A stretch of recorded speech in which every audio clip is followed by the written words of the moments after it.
हामीलाई विश्वास गरी बेथानचोकदेखि प्रशिक्षणको लागि सहभागी हुनुभएका हाम्रा 2 प्रशिक्षार्थी आज ट्रायल पास भएर आउनुभएको छ। उहाँहरूको अनुभव सुनाउँ। हामीलाई एकदम रमाइलो अथवा रमाइलो जस्तै भइरहेको छ, रमाइलो नै भनौँ। एकदम यहाँ चाहिँ हामी ड्राइभिङ सिक्न आउँदाखेरि मेरो भाइले पनि यहीँ सिक्या हो, अनि मैले पनि पछि भाइले यहाँ सिक्या भएर मैले पनि यहाँ सिकेको थिएँ। यहाँ सिक्न आउँदा चाहिँ हामीलाई सिकाउने प्रशिक्षकहरू चाहिँ एकदम बोल्नदेखि लिएर व्यवहारिक रूपमा पनि एकदमै सही तरिकाले सिकाउनु हुँदो रहेछ र अनुभव हुँदो रहेछ।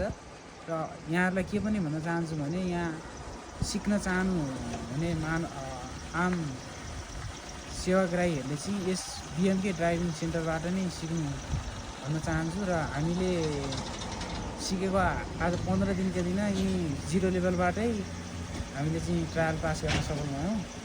र हाइटको लाइसेन्स निकाल्न चाहनुहुने नागरिकहरूलाई के बोल्छु भने बिएनके ड्राइभिङ सेन्टरबाट नै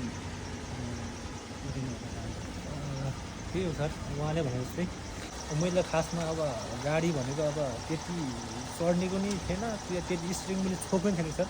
पहिला सुरुमा मैले यहाँदेखि आएर 0 लेभलदेखि सिकेर जाँदै गर्दाखेरि आज 15 दिनको दिनमा चाहिँ हामीले चाहिँ 2 जनाले चाहिँ एकै दिनमा हामीले चाहिँ लाइसेन्स निकाल्न सफल भएको छ।